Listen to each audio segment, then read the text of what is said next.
부동산 불패라는 말이 있습니다. 부동산에 투자를 하면 혹은 부동산을 가지게 되면 무조건 돈이 되고 돈을 번다는 일종의 믿음과도 같은 말이죠. 그래서 많은 사람들이 빚을 만들어서라도 집을 사려고 합니다. 오늘 1억 하는 집이 다음 달이 되면 또 1,000만 원이 오르고 1년이 지나면 2천만 원이 오르고 그렇게 계속 비싸지면 비싸질 테니까 무슨 수를 써서라도 지금 빚을 내서라도 집을 산다는 것이죠. 기업도 마찬가지입니다. 최근에 한 대형 건설사가 기업 회생 구조 절차에 들어갔다는 뉴스를 보았습니다. 부도가 나는 것을 가까스로 막고 구조 조정에 들어갔다는 거죠. 이유는 지나치게 작은 돈을 가지고 무리한 부동산 사업을 진행하다가 그렇게 되었다는 겁니다. 최근에 경기가 좋지 않고 또 금리가 오르다 보니까 아파트를 지어도 이게 쉽게 분양이 되지 않다 보니까 자금을 확보하지 못해서 큰 곤욕을 치르게 된 것입니다. 비단 부동산의 이야기만이 아니지요. 우리는 항상 미래에 잘 될 것이라는 생각을 가지고 오늘을 살아갑니다. 그리고 잘 되기 위해서 지금 내가 얼마나 가지고 있는지, 무엇을 가지고 있는지, 그리고 이것이 얼마나 커지게 될 것인지에 굉장히 마음을 쏟으며 살아갑니다. 미래를 결정하는 것이 오늘 내가 가지고 있는 것이라고 생각하는 것이죠. 그래서 내 손 안에 있는 것이 무엇보다도 소중합니다. 그것이 씨앗이 돼서 풍성한 결실을 얻게 된다고 생각하기 때문이죠. 그래서 우리는 흔히 종잣돈이라는 것을 만들어서 그것을 굴린다고 표현하죠. 종잣돈을 굴린다. 그래서 어떻게든 이것을 키워나가는 방식으로 부를 축적해 나가려 합니다. 어떤 사람들은 이 종잣돈을 가지고 앞서 말씀드린 것처럼 집을 사서 부동산에 투자를 하죠. 어떤 사람들은 주식에 투자합니다. 요즘 젊은 사람들은 코인이라는 것을 가지고 투자를 한다지요. 어떤 식으로든 어떤 방식으로든 내가 지금 가지고 있는 것을 10배, 20배, 100배로 늘리기 위해서 애를 쓰며 살아간다는 것입니다.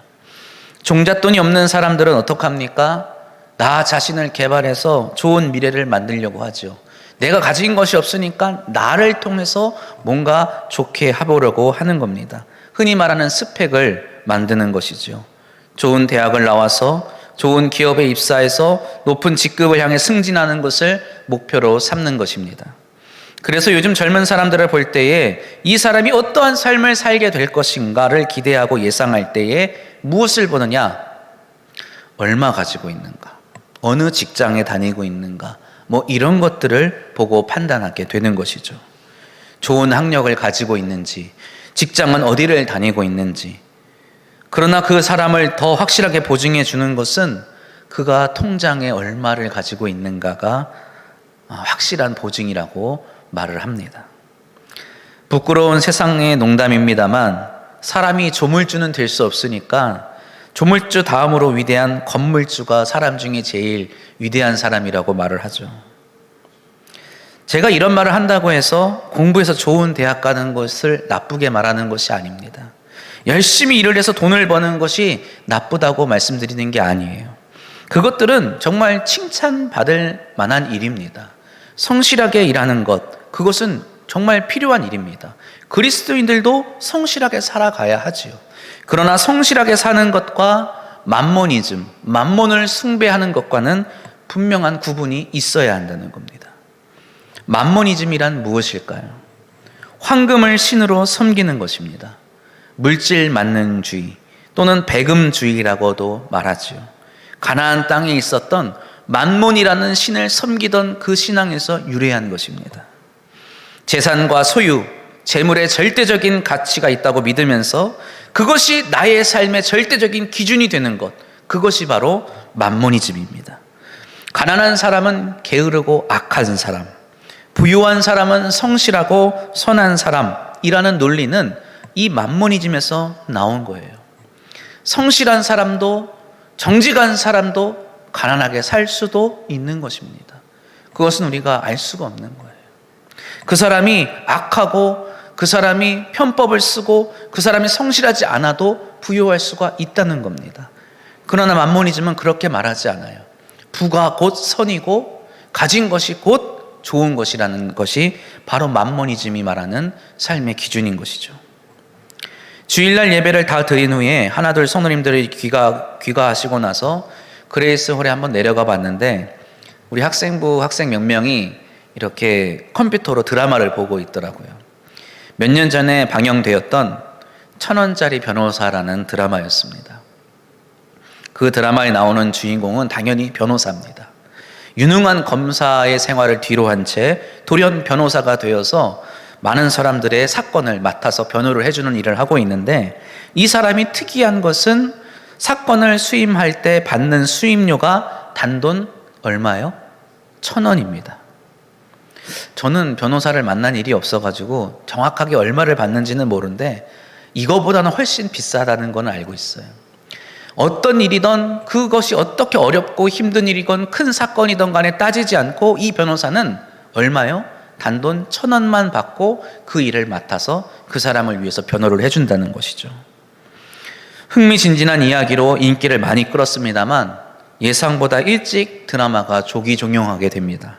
뭐 뒷얘기가 무성합니다만 그것은 차치하고 돈 많고 권력 있는 사람들에게는 제법 불편한 이야기였지만 가난한 서민들에게는 무엇보다도 통쾌한 이야기로 남아 있습니다. 돈과 권력에 연연하지 않는 삶, 그리고 그것을 절대적인 가치, 절대적인 기준으로 삼지 않는 사람을 찾기가 쉽지 않은 세상이 되었음을 보여주는 예인 것이죠. 우리 그리스도인들은 흔히 세상이라는 단어를 많이 사용합니다. 그런데 진짜 세상 사람들은 이 세상이라는 단어를 그렇게 많이 쓰지 않아요. 제가 좀 한번 곰곰이 생각해 봤는데 아름다운 세상, 뭐 이 정도 표현은 쓰는 것 같습니다만 세상 사람들이 세상이라는 단어를 잘 쓰는 것을 들어보지 못한 것 같아요. 그런데 정작 우리는 어떻습니까? 세상이라는 말을 참 많이 씁니다. 세상, 세상 사람들, 세상의 방식, 세상의 법칙, 이런 말들, 세상의 가치관, 이런 것들 많이 쓰지 않습니까? 왜 그럴까요? 우리와 세상을 구별하기 위해서 그런 거예요. 교회와 세상을 구별하기도 합니다. 하나님의 나라와 세상을 구분할 때도 세상이라는 단어를 쓰지요. 나와 세상을 구분하기도 합니다. 그렇다면 우리는 왜 이렇게 세상과 세상이 아닌 것들을 자꾸만 구분지어서 말하려고 할까요? 그리고 왜 이렇게 생각을 하며 살아갈까요? 그것은 세상이 믿는 것과 세상에 속하지 않은 우리가 믿는 것이 다르기 때문입니다. 세상은 앞서 말씀드린 것들을 믿습니다. 재물, 소유, 이러한 것들을 신으로 믿습니다. 때로는 권력을 신으로 믿기도 하고요. 인종을 신으로 믿기도 했습니다.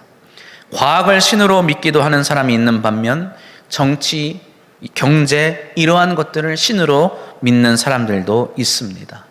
그래서 우리는 그것들을 세상의 신이라고 부릅니다. 그렇다면 세상에 속하지 않은 우리는 무엇을 믿을까요? 찬송가 288장은 이렇게 노래합니다. 예수를 나의 구주 삼고 성령과 피로써 거듭나니 이 세상에서 내 영혼이 하늘의 영광 누리도다. 이 세상에 사는 내가 누리는 하늘의 영광은 무엇을 믿기 때문입니까? 예수가 나의 구세주이심을 믿기 때문입니다. 우리는 또 믿습니다. 예수 그리스도께서 흘리신 그 피로 말미암아 내가 이전과는 새로운 삶을 살게 되었노라고 믿습니다. 또 우리는 믿지요. 이 세상의 신이 아닌 예수 그리스도를 우리에게 보내주신 거룩하신 여호와 하나님이 참된 신이라는 것을 우리는 믿으며 살아갑니다. 그리고 그 여호와 하나님께서 우리에게 말씀하신 법을 우리의 삶의 가치와 기준으로 삼고 살아가는 것이죠. 그것이 우리의 믿음이에요. 오늘 우리가 읽은 본문 말씀 히브리서 11장 1절은 이렇게 시작합니다. 믿음은 바라는 것들의 실상이요 보이지 않는 것들의 증거다. 얼마나 많은 세상 사람들이 이 말씀을 잘못 사용하는지 모릅니다. 제가 분명히 말씀드려요. 세상에 속한 사람들이 이 말을 잘못 사용한다는 거예요. 어떻게 해요? 바라고 소망하면 이루어진다는 겁니다. 아직 이루어지지 않은 것을 간절히 원하면 이루어지게 된다라는 그러한 말로 사용한다는 거예요. 그러나 히브리서 기자는 지금 그러한 말을 하는 것이 아닙니다. 히브리서 기자가 말하는 믿음이란 무엇입니까? 3절 말씀에 보면 믿음으로 모든 세계가 하나님의 말씀으로 지어진 줄을 우리가 아나니 보이는 것은 나타난 것으로 말미암아 된 것이 아니다. 믿음은 우리의 소원을 이루어주는 것이 아닙니다. 믿음은 지금 세상에서 부정하고 있는 것들, 세상이 믿지 않는 것들이 정말 믿어야 되는 진리라고 말하고 있는 것이죠. 너 예수 믿냐? 너 목사야? 제 가까운 사람들한테 그런 말을 들을 때가 종종 있습니다. 걱정해줘요. 저는 걱정이 없는데 걱정을 해줍니다. 예수 믿어서 어떻게 먹고 살겠냐는 겁니다. 목사에서 어떻게 먹고 사냐는 거예요. 작은 회사에 처음 입사한 직원보다 생활비가 적을 텐데 어떻게 애 둘을 키우며 사냐고 물어봅니다. 21세기에 어떻게 그렇게 사냐고 막 걱정을 해줘요. 우리 성도님들도 그런 말을 들으실 때가 있을 겁니다. 돈 한 푼 모으는 것도 쉽지 않고 돈 한 푼 버는 것도 쉽지 않은데 그 아까운 돈 왜 교회에 갖다 바치냐? 시간 남으면 내 집 돌아보는 것도 바쁘고 내 가족 돌보는 것도 바쁜데 뻔질나게 교회 가서 시간 보내는 거 무슨 일이냐?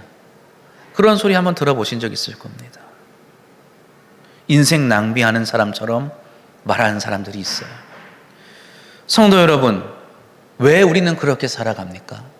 우리에게는 다른 믿음이 있기 때문이에요. 우리의 믿음은 무엇입니까? 왜 우리는 이렇게 살아가야만 합니까? 히브리서는 말합니다. 우리는 이 땅에서 외국인 또는 나그네와 같이 살아가는 사람들이라고 말합니다. 대한민국 국민으로 태어났는데 이게 무슨 말씀입니까? 이렇게 물으실 수도 있어요. 히브리서가 말하는 것은 이 세상이 우리가 국민으로, 우리가 백성으로 살아갈 수 없는 법과 진리로 세워진 곳이라고 말하는 것입니다. 국민은 그 나라의 법을 따릅니다. 방금 말씀드린 것처럼 우리는 대한민국 국민이죠. 그래서 국민으로서의 의무가 있습니다. 여러 가지 의무가 있죠. 그 의무는 우리가 죽을 때까지 지켜야 하는 겁니다. 죽어야지 그 법에서 자유로울 수가 있어요. 또 한 가지 방법이 있죠. 무엇입니까? 대한민국 국적을 포기하면 되는 겁니다. 11장에 나오는 성경의 인물들은 바로 그러한 삶을 살아갔던 사람들이에요. 세상에 살면서 세상의 사람임을 포기하며 살아간 사람들이라는 거죠. 가나안 땅에 살면서 가나안에 속한 사람으로 살기를 포기한 사람들이라고 히브리서는 말하고 있는 것입니다. 스스로 외국인처럼 나그네로 살아갔던 그 사람들이에요. 그들은 자신이 살 수 있는 땅에 살면서도 자신이 사서 내 것으로 만든 그 땅에서도 자신이 장막을 치고 살고 있는 그 땅에서도 스스로 자신은 나그네라면서 본향을 향해서 나아가는 삶을 살았던 사람들입니다. 그 본향은 무엇일까요? 히브리서 11장 16절 말씀에 보면 그들이 이제는 더 나은 본향을 사모하니 곧 하늘에 있는 것이라. 이러므로 하나님이 그들의 하나님이라 일컬음 받으심을 부끄러워하지 아니하시고 그들을 위하여 한 성을 예비하셨느니라. 아멘. 그들의 본향은 하늘에 속해 있는 한 성이라는 거죠. 하늘에 속해 있다 하여서 저 하늘 천국만을 말하는 것이 아니라고 우리는 정확하게 알고 있어야 돼요. 하늘에 속했다 해서 저 천국, 우리가 이 땅의 생명이 끝나고 나서 맞이하게 되는 그 순간을 말하는 것이 아닙니다. 하늘에 속한 것, 하나님께 속한 것을 의미하는 것이죠. 하나님께서 예비하신 한 성이라는 것을 우리는 다른 말로 하나님의 나라라고 부릅니다. 하나님의 나라는 어느 곳입니까? 하나님의 나라는 어디에 있습니까? 주님은 우리에게 분명하게 말씀하셨어요. 하나님의 나라는 이미 우리 안에 임하였다고 주님께서 말씀하셨습니다.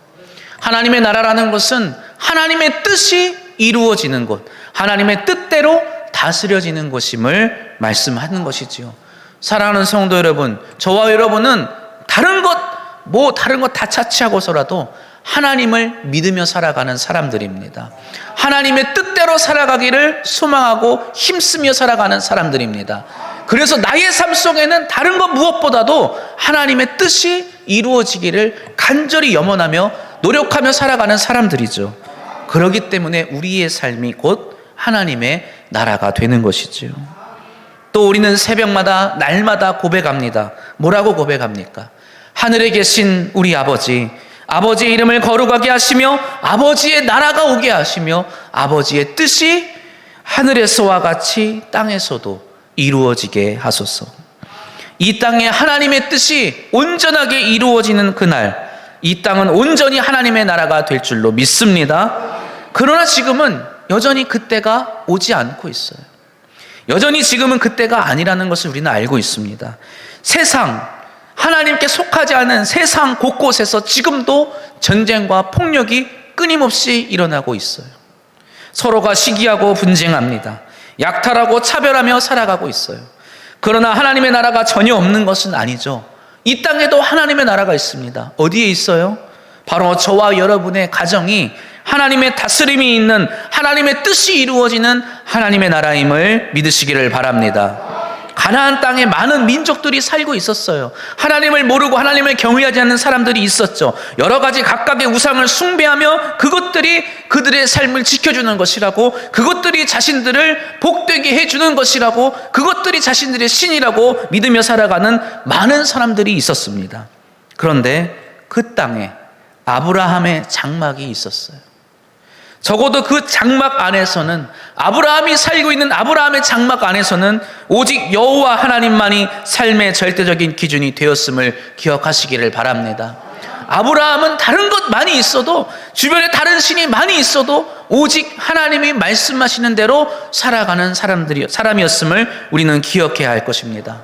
하나님의 말씀대로 살아갔어요.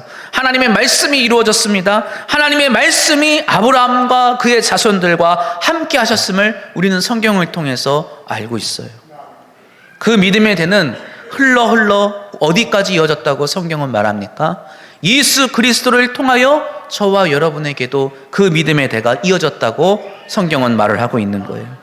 우리는 이 믿음을 가지고 살아가는 거예요.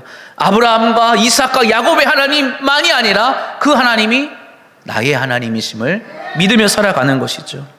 우리의 가정이라는 장막에서 하나님은 어떠한 존재십니까? 하나님은 절대적인 우리의 삶의 기준이 되는 분이심을 우리는 믿습니다. 여전히 세상은, 우리가 살고 있는 바로 옆에 이 세상들은 여전히 하나님을 하나님이라고 고백하지 않아요. 여전히 여호와 하나님을 하나님이라고 고백하지 않습니다. 재물을, 권력을, 명예를, 다른 것들을 신이라고, 그것이 정말 하나님이라고, 그것이 우리를 복되게 해주는 것이라고 말하며 살아가고 있습니다. 그러나 저와 여러분, 우리의 가정이라는 장막 안에서만큼은 하나님이 우리에게 복을 주시는 분이시오, 하나님이 우리를 구원하시는 분이시오, 하나님이 우리의 유일하신 능력이심을 믿으시기를 바랍니다. 우리의 믿음의 가정들이 모여 공동체라는 장막을 만들었어요. 니시, 삼마, 라파, 이레, 샬롬, 멜렉, 로이. 이 모든 것은 하나님의 이름에 대한, 하나님의 이름을 부르는 공동체들입니다. 이 장막에 하나님만이 유일한 기준이 되시기를 바랍니다. 하나님만이 이 공동체를 이끌어가는 분이심을 고백하시기를 바랍니다. 장막에서 사는 나그네의 삶이란 어떠한 삶일까요? 한때 캠핑이라는 것이 굉장히 유행했던 때가 있어요. 사람들이 막 텐트도 사고 차를 개조해서 막 캠핑을 하러 다녔죠. 근데 그 사람들이 하는 말이 있습니다. 제일 행복했을 때는 캠핑을 막 준비해서 떠날 때가 아니라 그 캠핑한 것들을 다 다시 되팔고 처분할 때라는 거예요. 무슨 말입니까? 해보니까 고생이거든요. 가보니까 좀 재밌을 것 같은데 텐트 치고 뭐 하고 집 떠나서면 뭐 한다고요? 고생만 하다 오는 거예요. 나그네의 삶이란 무슨 삶입니까? 장막에 있는 삶이란 무슨 삶이에요? 굉장히 고생스러운 삶이에요. 무시당하고 소외당하는 삶입니다. 왜요? 여기 사람이 아니니까요. 당장 요 앞에 나가서 텐트 치고 한번 살아보십시오. 지나가는 사람마다 물을 겁니다. 당신 어디서 왔냐고. 당신 왜 여기다 이런 거 치고 있냐고. 그것이 바로 장막을 치며 살아가는 나그네의 삶이에요. 그러나 사랑하는 성도 여러분, 우리는 이 세상에 속한 사람들이 아님을 기억하시기를 바라요. 우리는 절대로 이 땅에 말뚝을 받고 살아갈 수가 없는 사람들임을 기억하시기를 바랍니다. 왜요? 우리는 이 땅에 속한 백성이 아니기 때문입니다. 나는 이 세상에 속한 사람이 아니기 때문이에요. 그렇게 내가 살아가는 이 믿음의 장막 안에서 세상의 가치관이 절대로 들어올 수 없음을 우리는 기억해야 할 것입니다. 세상 사람들은 산 위에 커다란 배를 짓는 게 미치광이 같다고 말을 했어요. 그러나 그 말씀은 노아에게만큼은, 노아의 가족에게만큼은 구원의 말씀이 된 줄 믿으시기를 바랍니다. 세상 사람들에게는 우물이 있고 목초지가 있고 도시가 있는 곳이 약속의 땅이었어요. 그러나 아브라함과 이삭과 야곱에게서는 그곳이 아니라 하나님이 계신 곳이 약속의 땅이 되었음을 기억하시기를 바랍니다.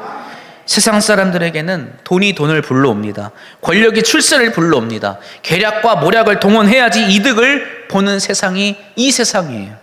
그러나 우리 광남의 믿음의 장막 안에서는 하나님이 우리를 부욕해 하시고 하나님이 우리를 높이시며 하나님이 우리를 형통케 하시는 줄 믿으시기를 바랍니다. 아직 이 세상은 여호와 하나님을 유일하신 하나님으로 고백하지 않아요. 이 땅이 온전히 하나님의 나라가 되기까지는 우리는 이 땅에서 나그네로 살아가야만 하는 것입니다. 그러나 우리의 믿음은 분명한 진리라고 성경은 말을 하고 있어요. 우리 눈에 보이지 않는 것이지만 우리 앞에 그것이 다 이루어지진 않았지만 우리가 믿는 이 진리는 하나님이 우리의 삶을 이끌어 가시고 하나님이 우리의 구원이요 능력이 되신다는 이 믿음이 진리라는 것을 말씀해 주고 있습니다. 이 믿음의 장막을 지키며 날마다 본향을 향해 용기 있게 나아가는 저와 여러분이 되시기를 주님의 이름으로 축원합니다. 이 시간 말씀 붙들고 함께 기도합니다. 하나님 아버지, 이 세상에서 믿음 지키며 살아가는 것이 너무나 어렵습니다. 도대체 내 삶이 세상과 왜 구분지어져야 되는지 너무나도 힘들고 어려운 일투성입니다. 그러나 내가 세상에 속하지 않은 자임을 다시 한번 깨닫습니다. 이 믿음을 지켜주시옵소서. 내가 세상에 속한 자가 아니라 하나님의 속한 자임을 다시 한번 깨닫사오니 하나님을 나의 삶의 유일한 기준으로, 하나님의 말씀을 내 삶의 유일한 가치관으로 가지며 살아가게 하여 주시옵소서. 말씀 붙들고 함께 기도합니다. 할렐루야 할렐루야. 거룩하신 여호와 하나님 우리 아버지, 오늘 주신 말씀을 붙들고 이 시간 기도드립니다. 하나님 아버지, 내가 이 세상에 살아가고 있지만 이 세상에 속하지 아니하였음을 다시 한번 깨닫습니다. 내 삶이 왜 이렇게 고독하고 내 삶이 왜 이렇게 외롭고 내 삶이 왜 어쩔 때는 막다른 골목에 다다른 것과 같은 삶을 살아가게 되었는지 다시 한번 돌아보면 내가 이 세상에 속하지 않은 자이기 때문임을 깨닫습니다. 하나님, 내가 어떻게 살아가야 할까요? 하나님, 내가 어떻게 이 세상에서 세상에 속하지 않은 채 살아갈 수 있습니까? 내가 이 세상을 섬기는 것이 아니라 이 세상이 하나님으로 고백하는 것을 섬기는 것이 아니라 나의 유일한 구원자이신 여호와 하나님만이 나의 구원이시오 나의 능력이시오 나의 소망이심을 고백하며 믿으며 살아가게 하여 주시옵소서. 적어도 내 삶 가운데서만큼은, 내 믿음의 가정의 장막 안에서만큼은, 우리 공동체 안에서만큼은 하나님이 나를 부욕해 하시고 하나님이 나의 구원이 되시고 하나님이 나를 높이시며 하나님이 나를 실현해 주시는 분이심을 내가 믿음으로 고백하며 살아가게 하여 주시옵소서. 아버지 하나님을 믿으며 아버지 하나님의 말씀을 따르며 그 말씀에 순종하며 그 말씀을 기준으로 삼는 우리의 삶이 나의 삶이 되게 하여 주시옵소서. 아버지 하나님 믿음 주시옵소서. 주여 도와